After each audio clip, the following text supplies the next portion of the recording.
Assalamualaikum warahmatullahi wabarakatuh. Pertama-tama mari kita panjatkan puji syukur kehadirat Tuhan Yang Maha Esa yang masih memberi kita banyak nikmat kesehatan, termaksud nikmat kita bisa bersilaturahmi pada kesempatan hari ini dalam mata kuliah Hukum Tata Negara. Salam dan salawat kepada Baginda Rasulullah. Dengan syafaatnya kelak kita berharap mendapatkan surga, insya Allah, amin. Saudara-saudara mahasiswa sekalian, pada kesempatan ini sebelum memulai kuliah ke depannya, saya akan memperkenalkan diri saya sendiri. Saya perkenalkan nama saya seperti yang tertera di papan ini. Nama saya Ahmad Rusli Purba. Saya lahir di Kabanjahe, itu kurang lebih 2 jam dari sini, tempat wisata. Jadi alamat hari ini sampai ini sekarang ini adalah di Jalan Eka Suka 11 nomor 29 di Johor. Ini nomor HP saya, jadi saudara-saudara bisa menghubungi saya berkaitan dengan mata kuliah kita. Kemudian ini email saya. Nanti saudara-saudara dalam mengerjakan tugas, mengumpulkan tugas, silahkan di email ke nomor ini.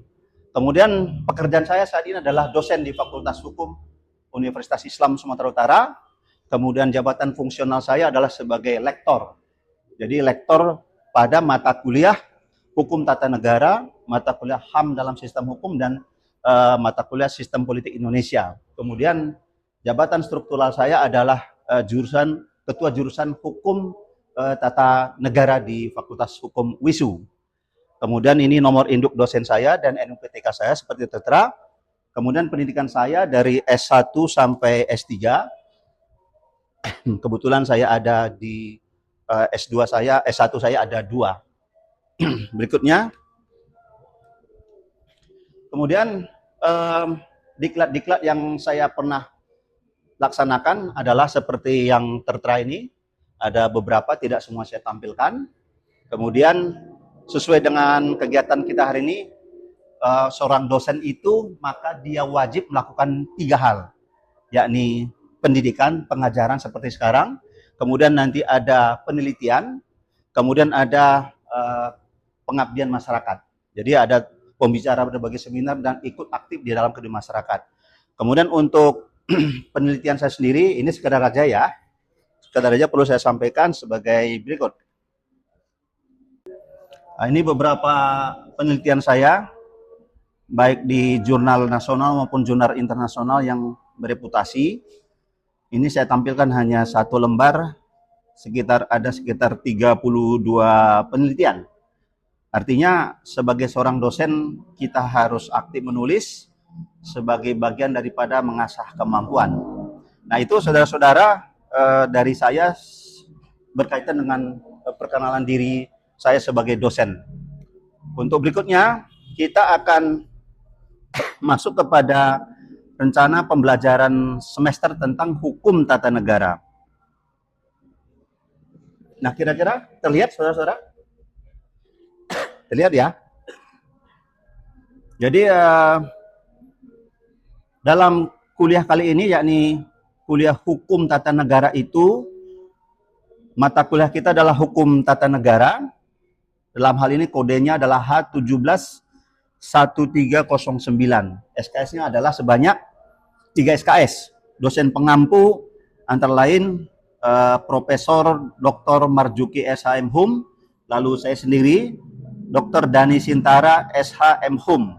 Kemudian di dalam mata kuliah ini kita akan membahas tentang hukum tata negara yang meliputi istilah, pengertian hukum tata negara, sumber-sumber hukum tata negara, kemudian bicara tentang kedaulatan sebagai asas hukum tata negara, teori pembagian kekuasaan, kemudian negara hukum, kemudian konsepsi negara hukum, Pancasila sebagai asas hukum tata negara, pengertian dan hakikat konstitusi, kemudian Islam dan konstitusionalisme, kemudian bentuk-bentuk negara dan sistem pemerintahan, kemudian lembaga perwakilan rakyat, pemerintahan daerah, hak asasi manusia dan kewarganegaraan, serta kekuasaan dan kehakiman.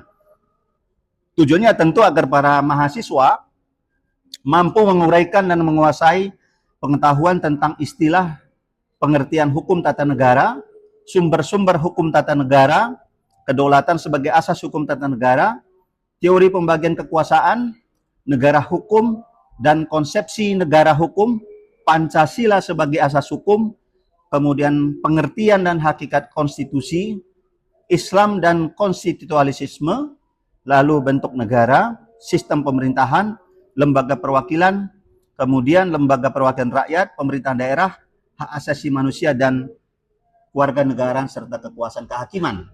Nah, saudara-saudara sekalian, di Fakultas Hukum Universitas Sumatera Utara ini, kita ada ketentuan penilaian kepada saudara-saudara selaku peserta didik. Dari 100% kuliah itu, maka akan dibagi. Jadi kehadiran saudara itu memberikan kontribusi 10%. Kemudian UTS 20%, ujian akhir semester 20%, kemudian ada tugas terstruktur 20%, tugas mandiri 20%, dan attitude. Jadi attitude saudara di kelas juga kita perhatikan untuk penilaian. Jadi attitude itu apa? Mungkin dosennya memberikan pertanyaan, dia menjawab, atau aktif bertanya, dan seterusnya, dan seterusnya. Jadi itu merupakan bagian daripada penilaian. Nah, kemudian selama kita melaksanakan kuliah ini, kita ada sebanyak 16 minggu. Jadi 7 minggu pertama, kemudian minggu ke-8 kita melaksanakan UTS, lalu minggu ke-9 sampai 15 kita masuk sesi kedua, dan minggu ke-16 kita melaksanakan ujian akhir semester. Jadi pada minggu ke-16 kita UAS. Jadi pertemuan pertama adalah penjelasan tentang bagaimana metode pembelajaran yang seperti kita lakukan saat ini. Jadi bagaimana pembelajaran mandiri efektif melalui pembagian RPP maupun RPS yang seperti kita laksanakan barusan. Jadi supaya mahasiswa itu tahu bahwa selain hadir menerima kuliah, saudara juga UTS, UAS juga wajib melaksanakan tugas mandiri maupun tugas terstruktur. Jadi tanggung jawab saudara itu besar. Minggu kedua kita akan belajar tentang istilah pengertian hukum tata negara dan hubungan antara hukum tata negara dengan ilmu-ilmu lainnya. Itu pada minggu kedua. Minggu ketiga kita akan bicara tentang sumber-sumber daripada hukum tata negara, baik sumber hukum tata negara di Indonesia, baik hierarki dan peraturan perundang-undangan lainnya. Minggu keempat, kita akan belajar tentang teori-teori kedaulatan, arti dan sifat kedaulatan, teori-teori dan tentang demokrasi Indonesia. Karena kita bicara hukum tata negara, tentu hukum tata negara di Indonesia. Minggu kelima, kita akan belajar tentang teori pembagian kekuasaan, baik oleh Montesquieu, John Locke, dan Lodgman. Dan tentunya yang paling sering nanti kita bahas adalah tentang teori trias politika dari Montesquieu. Kemudian asas-asas pemisahan kekuasaan and check and balances. Minggu ke-6 kita akan bicara tentang pengertian negara hukum dalam konsepsi Rechtsstaat, Rule of Law, and Islam. Lalu negara hukum Pancasila. Minggu ke-7 kita akan bicarakan Pancasila sebagai asas hukum tata negara. Pancasila sebagai sumber dari segala sumber hukum yang kita sebut sebagai ground norm. Jadi bicara tentang kedudukan Pancasila, nilai asas dan sebagainya. Kemudian minggu ke-8 kita melaksanakan UTS. Jadi apabila nanti di dalam perkuliahan kita tidak sampai 7, maka kita akan mengadakan seperti kemarin kita libur, kita akan melaksanakan kelas tambahan supaya memenuhi 7 kali pertemuan. Kemudian pertemuan ke-8 kita bicara tentang konstitusi, mulai dari istilah, fungsi, sifat, dan materinya. Pertemuan ke-9 kita bicara tentang Islam dan konstitusionalisme. Jadi konstitusi dalam perspektif Islam. Lalu Piagam Madinah sebagai konstitusi Islam. Pertemuan ke-10 kita akan bicara tentang bentuk-bentuk negara dan sistem pemerintahan. Jadi pengertian bentuk negara, sistem pemerintahan presidensil, sistem pemerintahan parlementer, dan bentuk dan sistem pemerintahan di Indonesia. Ke-11, kita bicara tentang lembaga perwakilan rakyat, teori pemilu, teori lembaga perwakilan rakyat, pemilihan umum, dan lembaga perwakilan rakyat. Kemudian yang pertemuan ke-12, kita bicara tentang pemerintahan daerah. Jadi ada peraturan dan pengaturannya. Jadi seperti kita ada ajas desentralisasi, dekonsentrasi, dan ajas pembantuan. Nanti kita bahas. Itu bagian daripada pembagian kekuasaan Montesquieu secara vertikal. Dan minggu ke-13 kita bicara tentang hak asasi manusia. Karena hak asasi manusia tidak bisa dilepaskan dari hukum tata negara. Kita bicara tentang sejarahnya, lalu hak asasi manusia di Indonesia, kemudian azas kewarganegaraan, dan sejarah kewarganegaraan dikaitkan dengan hak asasi manusia. Baru terakhir kita bicara tentang kekuasaan kehakiman. Jadi arti kekuasaan kehakiman, kewenangan Mahkamah Agung, lalu Komisi Yudisial sebagai lembaga penegakan hukum. Referensi, saudara silahkan mengambil referensi buku manapun tentang hukum tata negara. Ini ada beberapa referensi dan silahkan saudara catat. Yang saya kasih ini underline ini adalah buku saya. Nanti saya akan bagikan kepada saudara-saudara berupa soft copy dan itu silahkan digunakan secara gratis.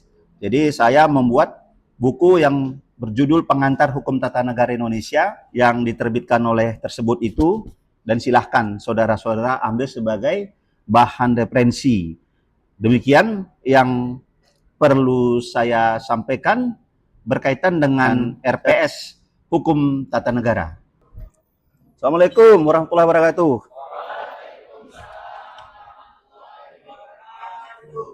Apa kabar? Sehat semua?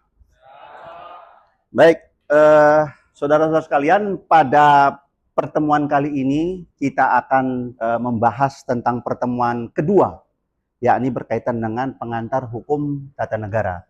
Jadi pada pertemuan yang sebelumnya saya sudah sampaikan tentang RPS ya, rencana pelajaran semester dari pertemuan 1, 7 UTS, kemudian pertemuan 8, 15 sampai UAS di pertemuan ke-16. Jadi kira-kira gimana? Saudara-saudara sudah siap untuk belajar? Nah, jadi dalam kegiatan ini saya harapkan peran aktif daripada saudara-saudara mahasiswa sekalian. Jadi kalau ada yang nggak jelas, silahkan langsung ditanya. Begitu juga nanti saya akan memberikan pertanyaan kepada saudara-saudara. Demikian kira-kira ya, bisa kita mulai ya. Jadi hukum tata negara seperti yang saudara-saudara lihat, seperti yang di dalam papan tulis ini. Tapi sebelum kita bicara tentang tata negara, saya akan tetap membawa ini. Jadi dimanapun saya ngajar, saya selalu bercerita tentang ini. Siapa ini? Ini adalah Earl Warren, yakni Ketua Mahkamah Agung Amerika Serikat tahun 53 sampai 69. Apa kata dia? Jika kita mengibaratkan etika sebagai samudra, maka hukum adalah kapal yang mengapung. Samudra, etika atau etika. Lalu ini adalah kapal hukum itu. Nah, artinya apa? Hukum itu harus didasari oleh etika. Ketika etika tidak ada, artinya samudra ini kering, maka hukum tidak bisa berlayar. Ini apa yang disampaikan oleh beliau. Maksudnya apa? Semua hukum yang hadir atau yang dibuat baik oleh lembaga-lembaga perwakilan, baik oleh negara atau siapapun, apabila tidak dilandasi dengan etika, maka hukum itu akan, pertama, tidak bisa berjalan di dalam masyarakat. Yang kedua, hukum itu akan mati dengan sendirinya. Hukum apapun itu. Jadi kalau ada hukum-hukum yang dipaksakan yang tidak berdasarkan etika, maka hukum itu dengan sendirinya akan mati. Kenapa? Nah, etika bangsa Indonesia apa kira-kira? Etik daripada bangsa Indonesia. Ada yang tahu? Etika bangsa Indonesia atau hal-hal yang melandasi etika Indonesia adalah Pancasila. Jadi Pancasila yang 5 sila itu, itulah yang akan mendasari daripada hukum tata negara. Jadi hukum tata negara itu tidak akan lepas dari landasan moral daripada bangsa Indonesia. Apa itu? Pancasila. Karena di antara 5 sila itu, ada selalu sila kedua, yakni kemanusiaan yang adil dan beradab itu, kita bicara tentang asasi. Nah, dari sana saya akan jelaskan kepada saudara nanti bagaimana negara berdiri, bagaimana ada pemerintahan, ada sistem politik, lalu sistem pemerintahan yang semuanya diatur dalam hukum tata negara. Dan di sana itu, hukum tata negara itu pasti mengandung apa yang disebut dengan tadi, etik kita Pancasila. Di dalam Pancasila itu ada yang disebut dengan hak asasi manusia. Ini pengantar ya saudara-saudara sekalian. Jadi kalau kita bicara di dalam hal ini disebutkan bahwa hukum tata negara tidak bisa berdiri sendiri. Hukum tata negara itu dia tidak bisa berdiri sendiri. Dia pasti bicara tentang ilmu politik, ilmu hukum dan ilmu negara. Ini tidak bisa lepas. Karena apa? Kita bicara tentang tata negara. Berarti yang diatur itu apa? Negara. Negara itu nanti dalam ilmu negara kita pelajari. Ilmu negara ini menyatakan bahwa negara itu adalah organisme. Organisme hidup. Artinya apa? Harus memenuhi unsur apa? Ada yang bisa bantu saya? Unsur pertama negara apa? Unsur pertama negara apa? Adanya wilayah. Good. Wilayah. Yang kedua unsurnya masyarakat. Unsur ketiga, ya, pemerintah yang berdaulat. Yang keempat, adanya salah satu diwajibkan pengakuan internasional. Ini juga penting. Karena kalau tidak ada yang mengakui, berarti saudara tidak bisa berhubungan dengan negara lain. Contoh, ada beberapa negara, tidak bisa disebutkan di sini, yang sampai hari ini tidak kita akui keberadaannya. Sehingga tidak ada hubungan diplomatik dengan Indonesia. Karena tidak ada hubungan diplomatik, tentu tidak ada hubungan-hubungan lainnya. Nah, Indonesia punya wilayah, punya masyarakat, punya pemerintahan yang berdaulat. Pemerintahan yang berdaulat inilah yang dipelajari dalam ilmu politik. Jadi ilmu politik itu bicara tentang satu, organisasi, dua, kekuasaan, tiga, aturan kekuasaan. Betul ya? Organisasi apapun. Nah, di sanalah kita mengatur hukum tata negara. Jadi di dalam konsep ini, makanya nanti di dalam salah satu sumber hukum formil hukum tata negara adalah apa? Hukum adat. Karena hukum adat itu adalah kebiasaan, etika lagi yang tadi, yang sudah hidup di masyarakat sebelum mungkin negara ada. Makanya hukum adat, hukum perdata adat sangat diakui dalam hukum tata negara. Baik, saya kembali ke fokus. Artinya, sini sudah ada organisasi nih. Organisasi. Di sini kita memerlukan pemerintah yang berdaulat. Artinya organisasi yang ada di sana itu, kalau dia tidak memiliki kedaulatan, maka dia tidak bisa memerintah di dalam suatu negara. Kalau ilmu hukum kita bicara, ada yang ngerti? Apa pengertian ilmu hukum? Ilmu tentang aturan, ilmu tentang larangan, ilmu tentang norma, apalagi? Ilmu tentang macam-macam. Jadi, yang dua ini dikaitkan dengan yang ini, diaturlah oleh ilmu hukum. Sehingga hukum tata negara itu adalah bersifat mengatur hubungan-hubungan antara lembaga negara. Kenapa mesti ada legislatif, ada eksekutif, yudikatif? Kira-kira kenapa? Ada yang bisa jawab? Supaya terjadi checks and balances. Artinya saling apa? Saling mengawasi. Supaya kekuasaan yang tidak diawasi akan terjadi kekuasaan yang bersifat mutlak. Kekuasaan mutlak itu selalu menjurus kepada apa ini? Masih ingat kata-kata ini? Power tends to corrupt. Jadi semua kekuasaan itu memiliki kecenderungan untuk melakukan penyimpangan atau korupsi. Nah, kalau tadi di sini ada trias politika setelah ini terjadi, ada pemerintahan yang berdaulat, kan kita bicara trias politika yang sangat terkenal oleh Montesquieu. Ini dibagi dalam 3. Apa tadi? Eksekutif, yudikatif, legislatif. Ini adalah pembagian secara apa? Horizontal. Sedangkan yang secara vertikal ada yakni pemerintah pusat, kemudian ada pemerintah daerah yang dibagi dalam 3 bentuk. Yang bentuknya ada desentralisasi, dekonsentrasi, dan perbantuan. Ini yang disebut dengan otonomi daerah. Jadi, kenapa dibagi secara horizontal? Untuk check and balances. Kenapa harus dibagi ada pusat dan daerah? Karena negara kita bukan negara federasi. Kita adalah negara kesatuan. Sehingga provinsi-provinsi, kabupaten kota itu ada di dalam lingkaran administrasi negara. Walaupun otonomi daerah itu titik beratnya ada di kabupaten maupun kota. Ya, itu ya. Jadi ini saudara-saudara sudah lihat. Berikutnya, ini sudah saya jelaskan tadi. Nah, dari penjelasan saya tadi, kurang lebih inilah kesimpulan para ahli. Silakan saudara-saudara baca. Kira-kira nyambung nggak dengan penjelasan saya tadi? Jadi menurut Rudolf Cronenberg, ilmu negara, ini tentang tumbuh wujud. Yang saya sebutkan tadi apa? Organisme hidup. Ilmu negara membicarakan negara, sudah disebutkan. Adalah pengetahuan mempelajari asas pokok negara, sudah disebutkan tadi, dan seterusnya, dan seterusnya. Jadi ilmu negara membahas tentang abstrak dan spesifik dari negara tertentu, termasuk asal mula negara. Ya. Nah, itulah. Jadi hak-hak saudara yang saudara serahkan tadi, ingat tadi kan, saudara menyerahkan hak asasi saudara kepada pemerintah yang berdaulat untuk dilaksanakan. Dengan demikian, pemerintah pusat, pemerintah daerah selalu bicara tentang hak asasi manusia, saudara-saudara sekalian. Kemudian, ini yang akan menjadi fokus kita berikutnya. Jadi, hukum tata negara itu tidak akan lepas daripada ini. Organisasi negara, udah kita bahas, horizontal, vertikal.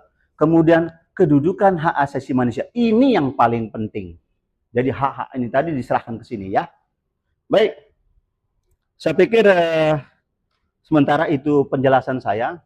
Silahkan kalau ada saudara-saudara yang bertanya berkaitan dengan penjelasan saya. Saya persilakan. Oke, silakan. Siapa namanya?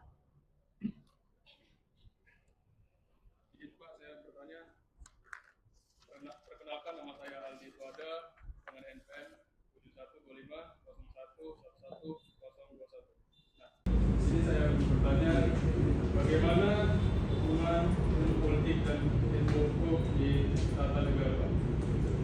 Baik, terima kasih. Saudara Aldi tadi ya.